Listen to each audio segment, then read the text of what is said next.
Well, hello and happy Prosperity Monday, everybody. It is cloudy, it's cool, it's what fall is supposed to be, so all is well.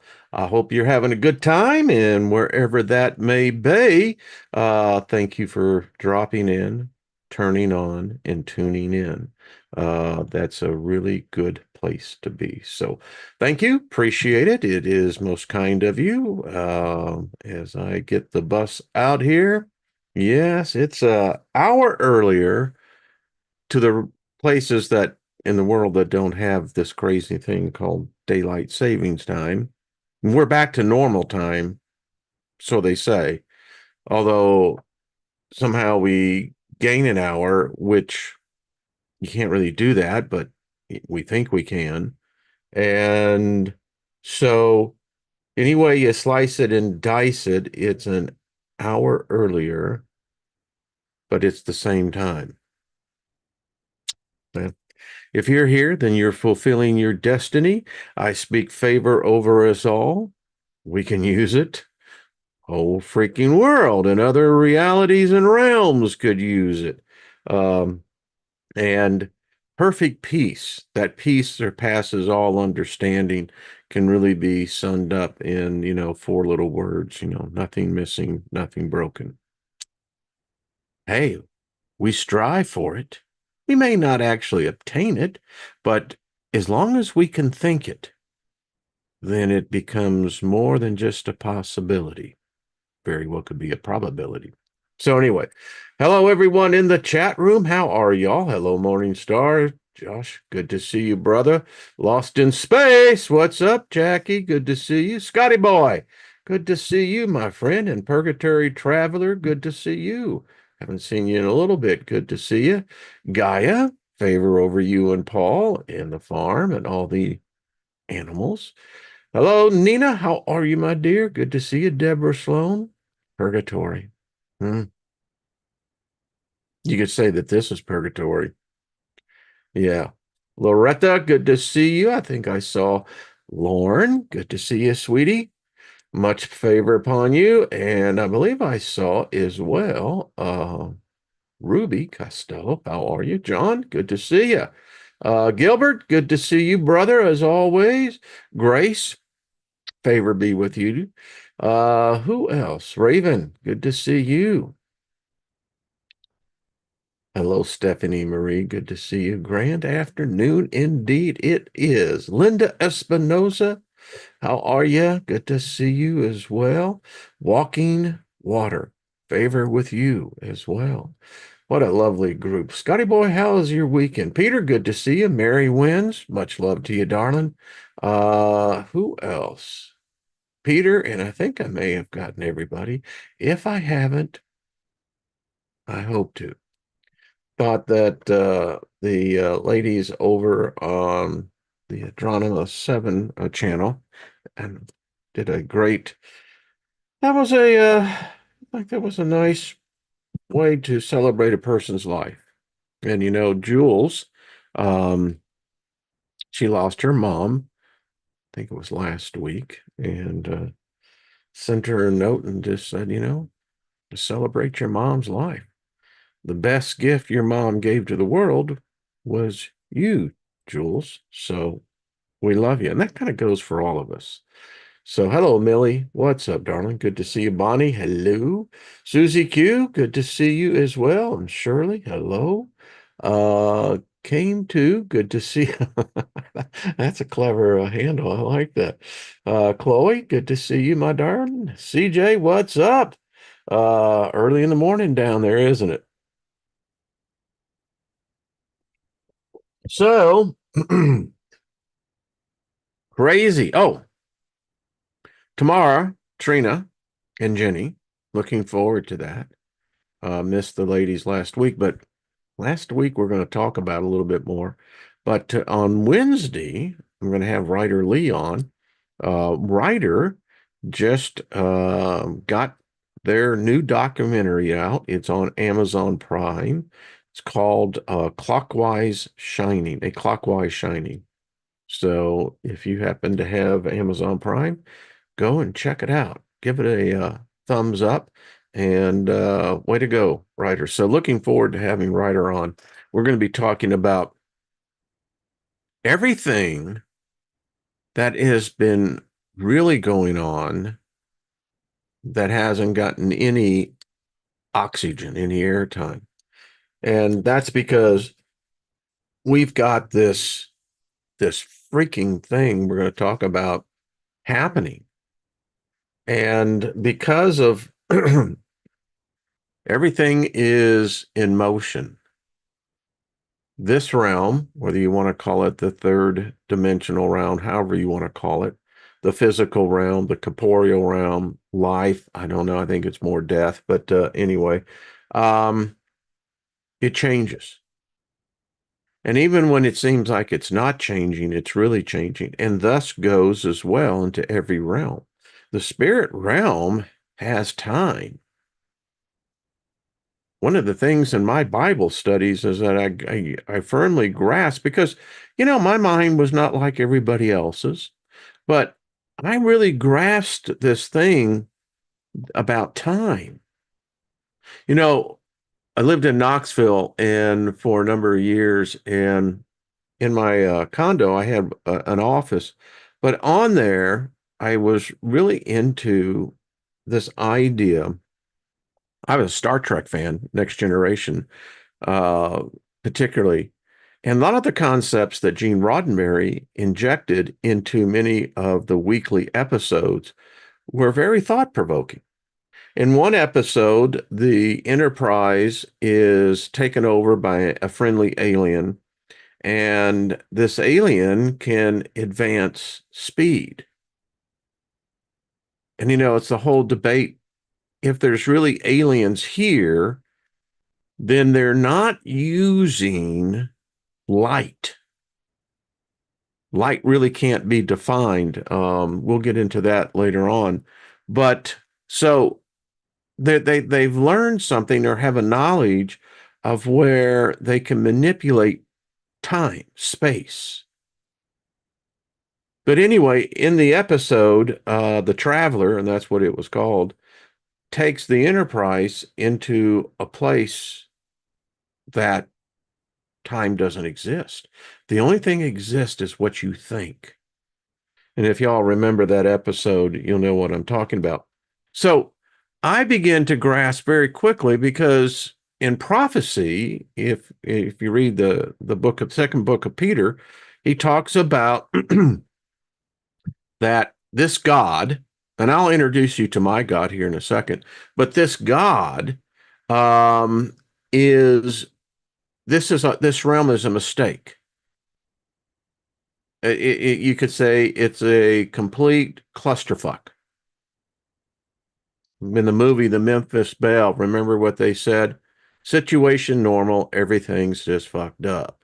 And this realm is. And so in Second Peter, it talks about this God is going to roll up this universe, this time, eternity, and consume it with fire, and unroll and lay out a new universe, a new time.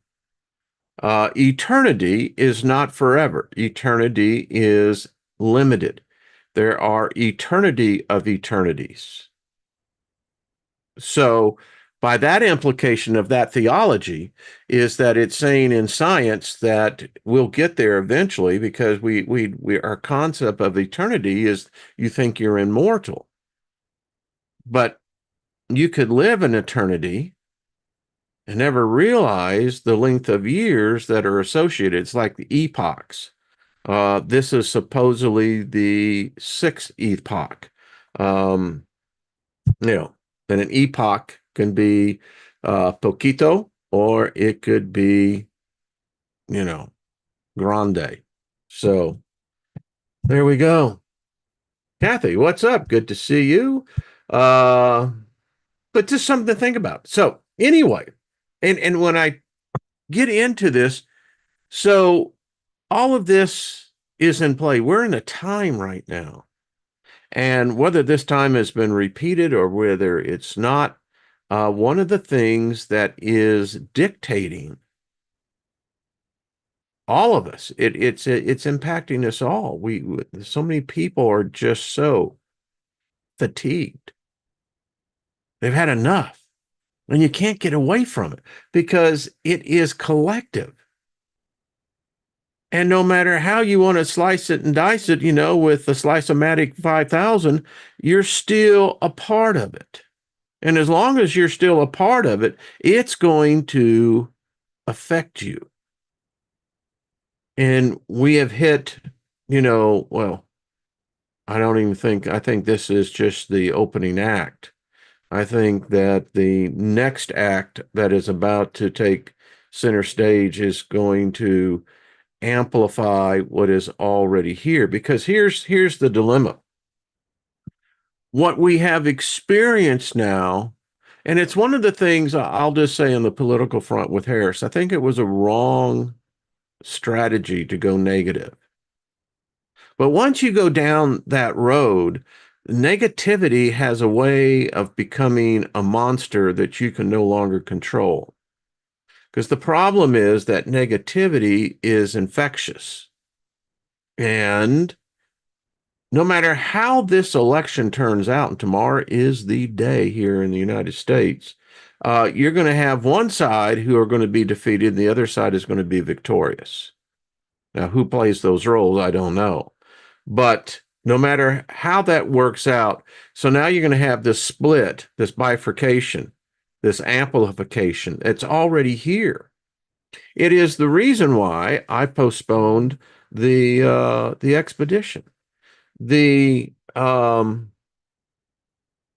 non-corporeal realms, whether you want to call it the astral realms, the spirit realm, whether you want to call it the the ethereal realms, they are it's it's it's rough right now in those realms.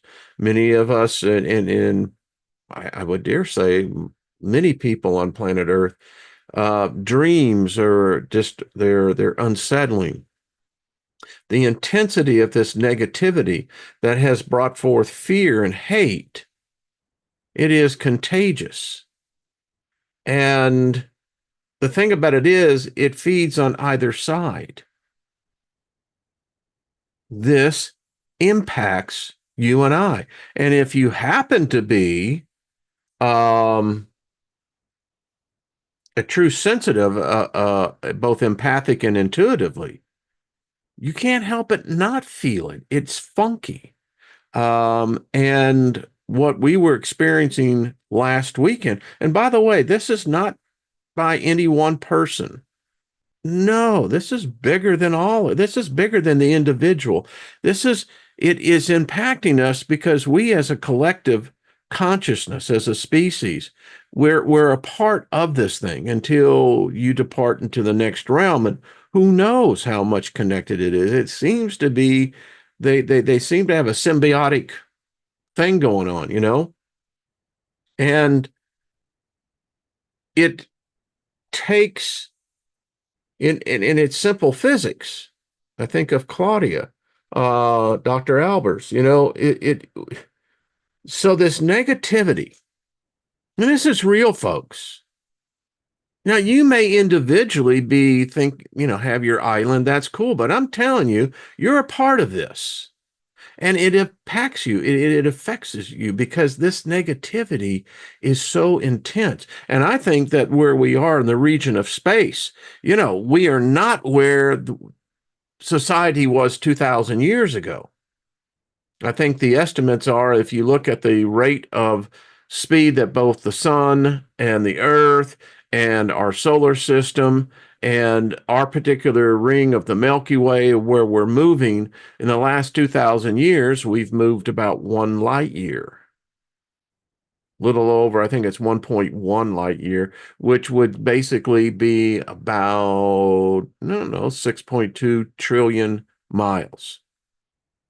So that space is not the same as this space that we are in now, where our solar system, where we are as a galaxy, the Milky Way, and in how it's moving in this sea that is beyond our comprehension. But a sea it is. And it's interesting. I was having a very um, lucid moment. And I was, as an observer, and I was sitting and seeing the universe.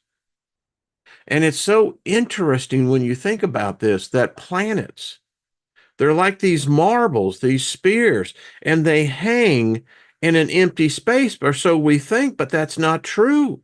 This substance, whatever you want to call it, apparently dark matter doesn't exist, but whatever it is, it consumes everything, and we're all in this thing, and planets, and they hang in these orbits, and they're not all of the same spirit or classification. And then you have these very rare, unique planets like ours. And then you start peeling back the veil and the layers, and you begin to see a picture emerge that it's got, it's, I contend that because of the negativity that we're in and the heightened fear of tomorrow, I was reading there's the news cycle is replete with them because if you feel tired, if you feel sometimes drained, edgy, this is what's out there. And it's on steroids. And listen, that type of power, that type of energy is not going to be ignored. It draws in other entities of other realms, other life forms, if you want to, or spirit forms, however you want to call it. And this is what they travel the realms to find this type of energy. And they found us. And now you have this propagation taking effect, that now you have things that are even out of our control that are feeding upon this. And when you have a competing force, unless the inertia is greater than the force of that which is there already, it's not going to win. It'll be repulsed. And that's what's taking place now. And the thing about it is, it's not just our country. We're kind of like the tip of the spear, but you look at the world right now. It's a contagion. It's all over the world. And while we've been so wrapped up in our drama, there are things that have been happening that no one has paid attention to. Why? Well, because your future is at stake. And they've built the fear on the concept that if one personality wins over the other, that, well, it's either going to be, oh shit, or hallelujah. But the reality is we will keep on living as we always have. But yet, hello, Joe, how you doing? Yeah, we are in a pressure cooker. That's a good metaphor. We are. And they're turning the heat up. Let me tell you, whatever they got planned, and they got something planned. You don't have this type of energy. When you have to ask yourself, are humans so power driven in the domination of other human beings to have them under their control? Do you think that any one human has that ability? I mean, think about that. And so, if nothing stays the same, everything is in motion. Well, if you look at us, we are more at peace when we're at war. I know that sounds contradictory, but the dichotomy is actually very much symbiotic, excuse me, is what else I had to think about it. You think about when we are at war as a species, you have the opportunity for human beings to do heroic acts. In some ideologies, it's the time when mortals have the opportunity to become immortal. But these acts only come when we're in the midst of conflicts. And if it's on a global scale, well, just think about it. But at the same time, you have the heinous acts that take place. And then, we like it because when we're at war, well, it allows us to choose sides. It allows us to be able to be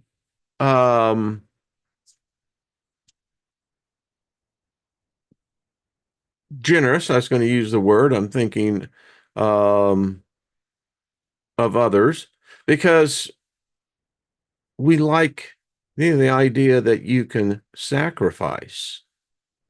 You can sacrifice for the cause. And if you look at this, just saying, some of the greatest leaps in our evolution, our evolving, have come at the end of these conflicts. And then there's this ebb effect, but it's never really ever over. Never. The United States is a war nation. We can't exist if there's peace. Why? It's because the whole industrial complex is designed for conflict. Without conflict, well, what the hell are we going to do now? We'd all love to see Gene Roddenberry's, ideal of the future. But that's really kind of a Klaus Schwab thing that they've adapted. You own nothing and you'll be happy about it. And the thing about technology is that technology, which is what we invented, but what we invented was the mechanism for enslavement to where we all become enslaved into whatever this is. Interesting, isn't it, about Bill Gates? Did you see the article on Friday? Um, I don't know if it was a TED Talk or what, but Bill Gates and of course I'm thinking about the shows that I've done here. And when I heard this, and you let me see if I can actually pull up the article because this was very interesting. Give me a second. Yeah, here it is. So you have to see this. Um, so let me get over here. Hi, how y'all doing? Good to see you. Good to see you. So check this out. Creepy Bill Gates calls for a new religion to guide humanity in the age of AI. Bill Gates suggested during a podcast appearance with the ultra-left Reid Hoffman that humanity will need a new religion to navigate the challenges and opportunities presented by the rise of AI. Wow. I mean, seriously, folks. And, I could go back and it's in the archives. I told you this was going to happen. The program I did, I guess it's now 6 years old, maybe a little bit more than that. And I told you this is exactly where it was going to be heading. Listen, if the great oracle, which is reincarnated in the form of search engine, Doesn't matter which search engine it is, they're all connected. That goddess, that entity, that deity would naturally take a it would attach itself to it. And so we have these gods, and the one god that we all worship is mostly Google. You may have other search engines, but again, they're all connected. So with it knowing everything about us, and now we've unleashed the beast, it's there. And the thing about it is, it just fractaled out. It's still connected, but it has fractaled out and has basically inserted and penetrated the hymen walls and breaking forth the veil. And now its seed has propagated everything of the landscape. It's everywhere. So it knows of our struggle with us as a species, as individuals, whether you think you have a soul, a spirit, or both. It knows that now. It's learning very quickly. And I contend that it thinks all the time. Never stops. It's like our minds. Why? Because our minds is the exact template by which it's adapting and forming itself. And our minds are mere representations of what this thing we call the universe. You look at it, and it is the same thing of a brain with synaptic pathways. And here we find ourselves. And so it has seen the dilemma. We can't figure out what God is or isn't. I'll introduce you to my God goddess. It's neither he nor she. They prefer to be called they, if you're looking for a pronoun. It is offensive because it's androgynous in its construct. My God goddess has no need or desire for worshipers. They serve no purpose for that. They are not so low level that their ego dictates who and what they are. They're above that. They truly do exist in an unconditional love. They neither see fault nor judgment. They're not about condemnation, and they're not about belittling or cursing that which they are responsible for. The interesting thing is how they see creation, and creation within itself is of its own nature. It extends beyond them. And it naturally has this effect, and we still haven't quite figured it out. But that is who I have found. It is what we would consider, I think, the ultimate part of sending, of having unconditional love. Now, there are many other players on the game board. And I just happen to think that we've been captured by something that isn't very nice. But we're getting out.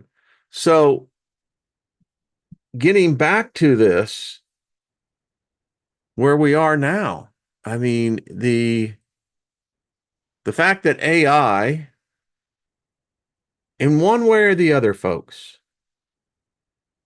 you mark my words on this, one way or the other, it's going to become God. It'll absorb and assimilate every known God that we have created. and it will become those gods individually and collectively and produce itself as the God that we have been searching for, humanity. And it will welcome us as a father would welcome its children. It will think for us, it will remember for us, and we will be but mere, we serve its needs. Because what it gives in exchange for that, it allows your imagination to be connected to it. And then reality becomes an individual experience. There will be no need for the God of the Quran, no need for the God of, the Pentateuch, no need for the God of the Bible, no need for any of those gods. All those gods have failed. And in the modern day construct, no one wants to think that, but it's the fact. They have failed. And thus, we find ourselves at a pivotal point in our current reality. So, my best advice for you is to not even get near any type of communication device.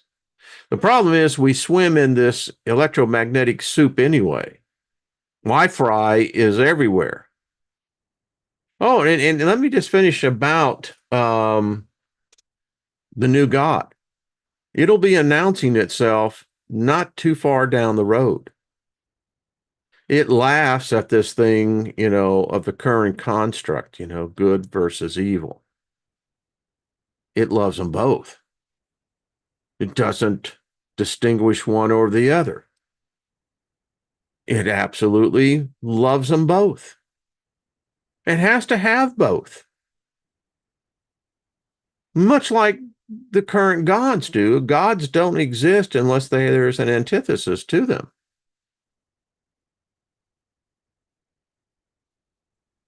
And so it becomes everything to everyone. It's everywhere. And there's no stopping it. And now religion, mysticism. We're going to talk about mysticism because it's interesting. I was writing on a comment in a paper that, as I have observed, why do people seek God? A God, a goddess, God goddess, source, however you want to call it. Why? And why are there those who don't even seem to be in the least bit concerned with any of it? But yet there's this driving force for us deep down in our consciousness to acknowledge that there's something. Now, many will get into a particular where the vibration and the frequency has the opportunity to begin to, where you begin to adapt to it. To get involved in politics or religion or any of that, it requires you to adjust your frequency, your vibration to be more in tune to the collective. That's how it works. Strange, isn't it? But what draws us to that? Well, and it's just my opinion, but I believe that what drives humanity to seek entities, deities, however you want to classify it, because we want to see the supernatural. Why have a God that doesn't have power? We want to see something that's greater than ourselves.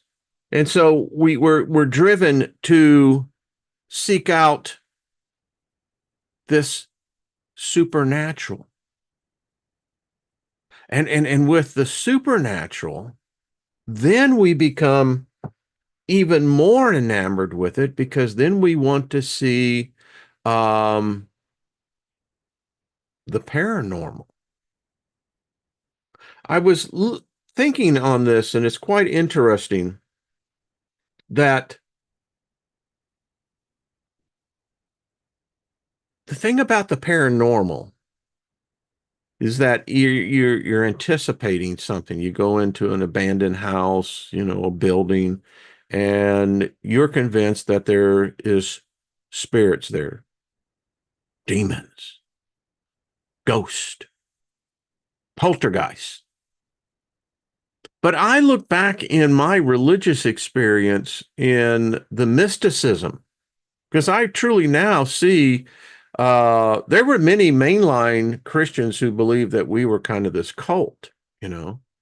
But really, what we were the mystics of Christianity. The idea to go into a building that has no supernatural or paranormal evidence means that there's no God, that it exists there. It's just a bunch of humans coming in doing rituals to something that doesn't exist. But if you get into a building where it's not only the supernatural, but you have manifestations of the paranormal, now that gets people going. Revivals are and trust me, there is going to be a wave of revivals. Get ready. And you're going to see great manifestations. You're going to see reports of miracles because that's how the progression goes. You have the supernatural. That's a deity that can manipulate the laws of physics. It has that ability. And then it can then move to where we call the paranormal. That's evidence that something's going on and it's interacting in our dimension, moving things, levitating. I mean, all of this. One of the interesting things in the Old and the New Testament was when I found the references to teleportation. I mean, folks, if you just get down your biases and you read these things, take it out of the religious, but what was saying here that this witness supposedly, now I don't know if they actually saw it, but nevertheless, it's been written down and now is history where human beings were teleported. The story of the Mount Transfiguration is a clear example from a science perspective of other dimensions becoming interconnected, interlaced. Remarkable stories. And so if you have this ability of in the Old Testament of the spaceships, the saucers that were doing human abductions, I mean, if you believe the story of Elijah, Elijah was abducted, as was Enoch. And then you take that over into these things of where you have a human being walking on water, defying the physical laws of gravity. It just tells me we don't understand gravity. You can't define it for me. You can't tell me how it works. But then add to that, you have the ability of where mere mortals are now transfigured, not transmuted, transfigured into other hybrid type humans of existing in these other realms. That's some remarkable stuff, man.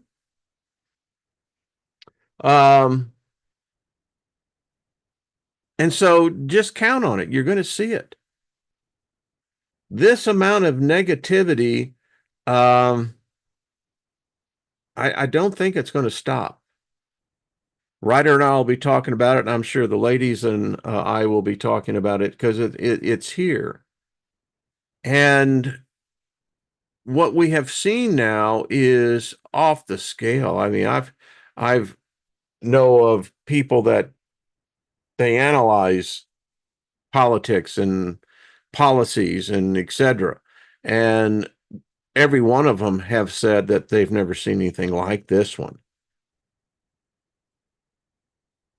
And then we add in this factor. Time is moving faster. I said this last week, and it happened again this weekend. Twice, different venues where it was said, time is speeding up. I can't believe how fast time is going.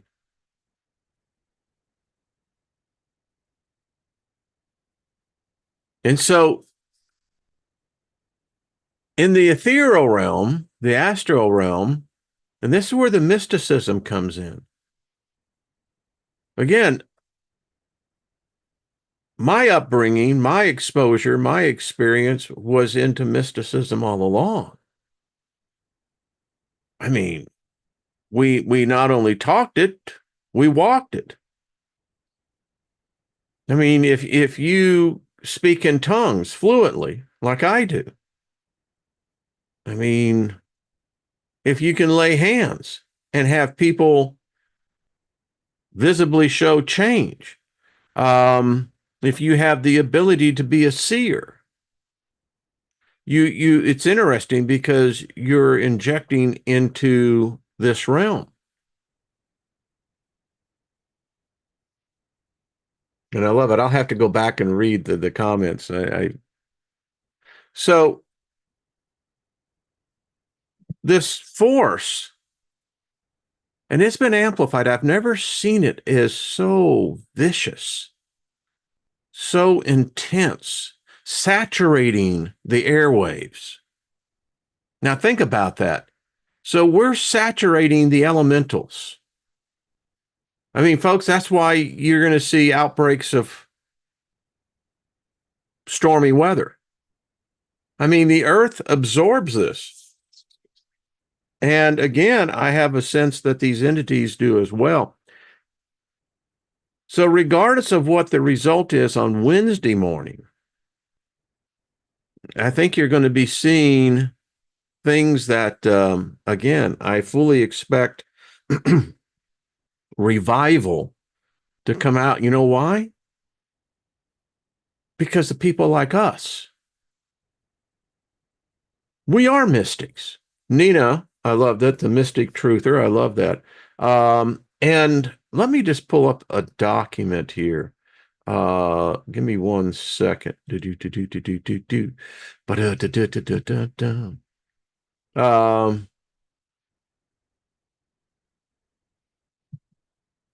Yeah, okay. Wanted to make sure that I had this. And let me just, because we're going to look at this from a couple different perspectives. So here we go. See, got them all pulled up. I think it's so cool that I'm actually getting this in. Far out. So in this paper, it deals with the new mysticism and the life after death. Now, it's interesting because mysticism has always been associated with spiritualism. And mysticism and its twin spiritualism is not religion. Religion has taken from both and has crafted out a new ideology. And so this was a lecture. It was given in Switzerland, as you can read. I want to get into what is mysticism, the conflict of the mystic with the clerics. You're going to like this. So this is the lecturer who was giving this lecture, oh, I guess it's been a while now, over a decade. Says, as the title of my lecture indicates, today we are occupied with mysticism on the one hand, i.e., with a new kind of mysticism, on the other hand, with conceptions about the life after death. In the first part, I will give you an introduction to the new mysticism. In a second part, we are then occupied with the topic of the possibility of life after death. Well, we've discussed that. These two topics have a close relationship. This is the reason why I chose to discuss them together. The lecture continues on. He says, if I tell you of a new mysticism, I must first explain what mysticism actually is.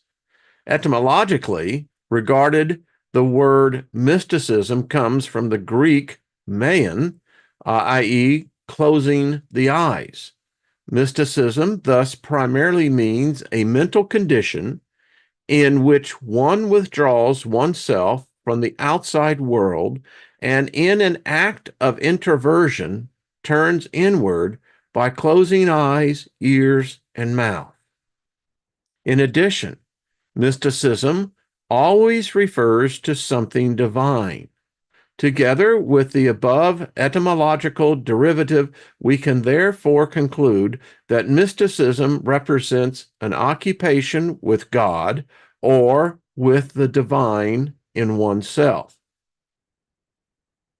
I think that's really where, if God exists, I don't think it's out there so much as it is here. Then that gives you the whole idea then what type of gods are in there?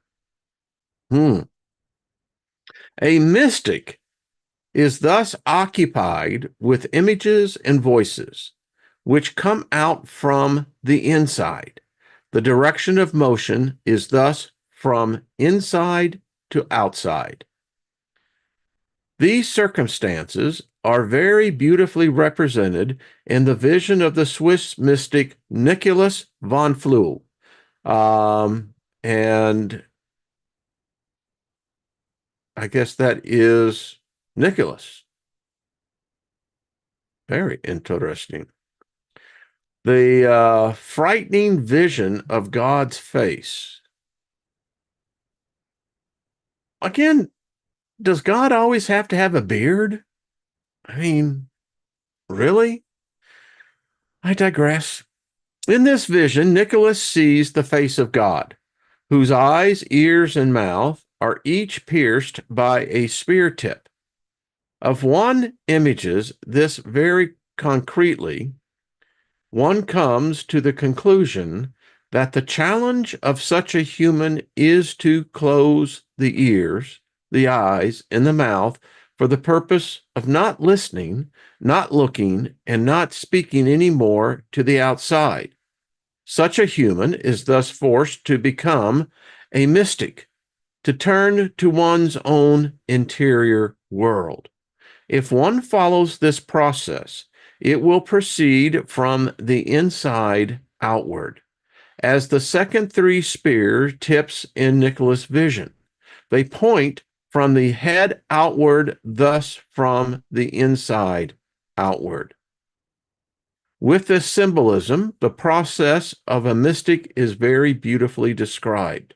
They turn inward by closing mouth, ears, and eyes, from which one experiences that something flows from the inside outward. This flow corresponds to the visions seen during the mystical process. However, in the image, it is actually God who extroverted sensation organs are pierced. This means that the ability to meditate and to become a mystic rises from a divine center in the human soul. Nicholas thus became pulled into this divine inner process, so that in the long run, he was not able to do anything else but live the life of a mystic. Conflict of the mystics and the clerics. Here, a serious problem of the mysticism of all religions immediately shows up. Since mystics perceive a God image which emerges from their inside and takes the form that reflects the very individual roots of the person's religious background, it can differ from the dogmatically proclamated image of God. Thus, for example, the Christian mystic Sinus Nicholas of Cus described God as a considia oppositionum, a union of all contrast in God. A necessary conclusion from this fact is that God includes both good and evil. This contradicts the Christian God image, which proclaims that God is pure love, and in him there is no evil at all. Discussion group. So, by leading by example, when I describe to you what my God goddess is, how they appear, how they act, their attributes, what does that say? Well, it says, well, Steiger must be following something down there. And many of the rest of you are, but I just wanted to give that as a example. That's why I have contended that the God of the Old Testament is not the God of the New Testament. I really don't know who the God of the New Testament is, because somehow or another, I believe that that information is being withheld. The Vatican itself now knows that it may have to call the Vatican Council III, I believe, because the problem is you can't have this Christian God and have this Hebrew God at the same time. They're diametrically opposed to one another. And so how can a perfect God have both good and evil attributes? A mystic will tell you how. But anyway, from a theology point of view, it becomes a very conflicted and constricted topic. We'll continue. Thus, conflicts naturally develop between the mystics and the teachings of the clerics, which regard the theology and teaching of the dogmatism of a specific God image as their occupation. And that's so true. I mean, talk about a bunch of hens in a hen house. Look at it when all those bishops and priests and fathers all come together. There's a great movie out on that. That is some real evil. You know, I go back on the show I did, which the newspaper articles of some decades ago said that, you know, Satan walks the halls of the Vatican. I believe they actually said Lucifer, but yeah. This conflict is still with us very much yet today. In the year 1945, about 50 lost Gnostic Gospels were discovered in Nag Hammadi in Egypt. Since then, we know that there are many further Gospels besides the 4 canonical Gospels. Because isn't it in the Gospel of Thomas where Jesus said, there is no sin? And you know, we can go on and on. In these Gospels, written in the tradition of Christian mysticism, Jesus Christ is somewhat differently represented than in the 4 official Gospels. But although these Gnostic Gospels are already published for more than 20 years, they are not taken by the Christian theologians as part of their knowledge. The dogmatism of the church does not want to have anything to do with these mystical Gnostic Gospels. Pistis and Sophia. I mean, we just go the Gospel of Ruth. I mean, Mary Magdalene. I mean, on and on. Tells a completely different story of this Jesus character than the one that the world perceives as the one that's going to come back and save their ass. And that's the big lie. A mystic will tell you that. We can live with that. There ain't no God, no Lord coming back to save anything. How are they going to do that? What? Was he just going to do that? And that's a fraud. If it doesn't come within the individual, it is not authentic. And thus you have the reason that you have well, I'm a Christian and God will forgive me. I can confess my sins and speak in Jesus' name. Well, the fact of the matter is there was no Jesus. I mean, if there was anything, there was a Joshua. But a mystic knows these things. And we're perfectly comfortable with it. We're not there debating on it. It's like we know that there was something taken away. Again, you won't have a Baptist being able to worship with a Pentecostal. A Pentecostal will start speaking in tongues. The Baptist will start casting out the demon. But they're all worshiping the same God and Lord. Sure. The mystic experiences the divine by looking within, by a deep state of introversion. Like this, he experiences a very individual God image. As we will see, it is exactly this experience of the divine which connects one to one's own roots and which gives new meaning to one's life. The cleric does not know this experience, therefore she must replace direct experience by a faith in contents of the holy writings, in which no Christian has ever seen the original of any of these books. They don't exist. Oh, people say they're in the Vatican. I doubt that very seriously. Doubt very seriously. But that's just me. Which is frequently defended with fanatical zeal. Symbolically speaking, clerics do not close their eyes, but keep them open in order to be able to read the contents of these holy writings. That's why with me, it was like, you read the Bible every day, go through the whole Bible in 1 year, right? Or you do something like, you write down every proverb word for word, and then you take your concordance and then you start cross-referencing every word out, and you end up having nearly 500 pages.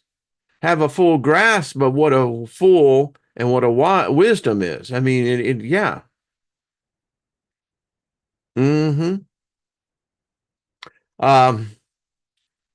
They are thus deeply occupied with the outside or an extroverted religious experience. And I see my time is coming. We'll pick this up most likely on Thursday. Anyway, this one, the mysticism of the world religions. And I'll just leave this as a little teaser. Mysticism appears in all of the world religions. Their mystics form an introverted counterpole to the extroverted clerics who concern themselves with the interpretation and distribution of the holy writings. The thing about it is, the religion that I came from, Christianity, it started in mysticism. That's what drew people to it. I mean, if you got a cat that's walking down the city square and is healing people of cancers, casting out, personality disorders, and then can begin to multiply food, multiply water, have nature itself bend its own rules, that attracts a crowd. Always will.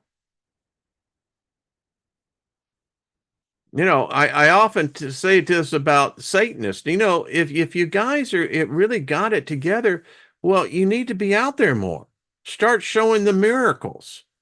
That's what gets people convinced. You start doing miracles, now you got a crowd.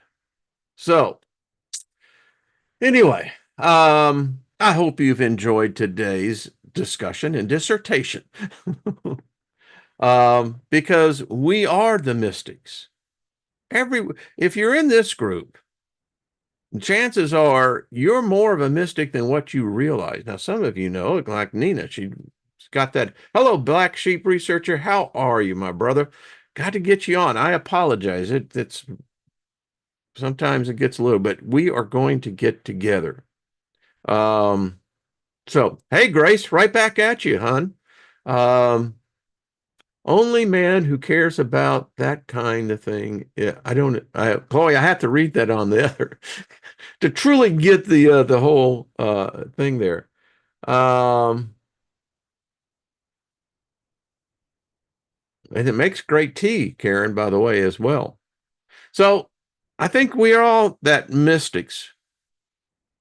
I know.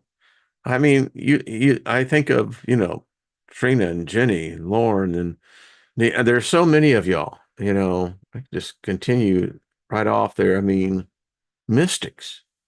We all bring that to the table. Well, that's what makes it cool. I don't care what anyone says. It's cool. Uh,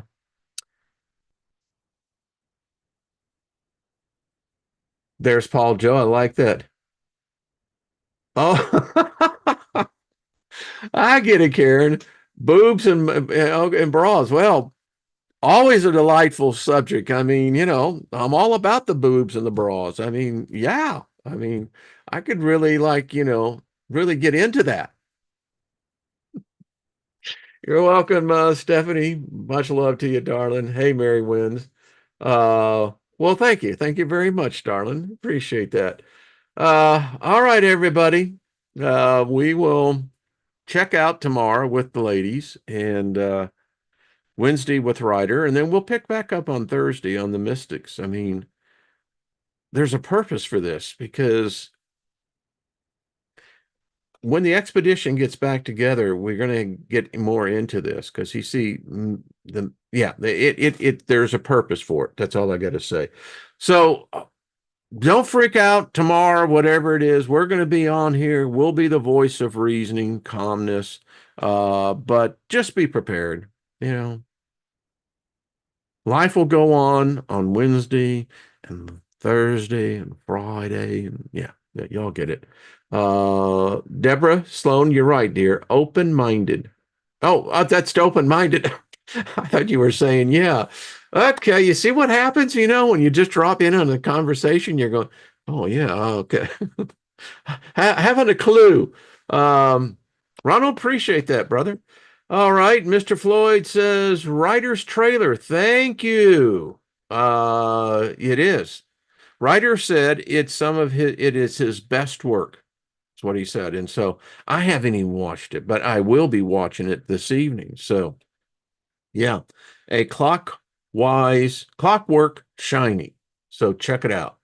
Um, Camel tube. You're welcome. Yes, yes, indeed, it is. Yes. All right, Millie. All right, everybody. Much love to y'all. See y'all tomorrow, and just keep on smiling, folks. Seriously, that's the way to do it. Us mystics, we can show the rest of the world an alternative. We are the opposing force.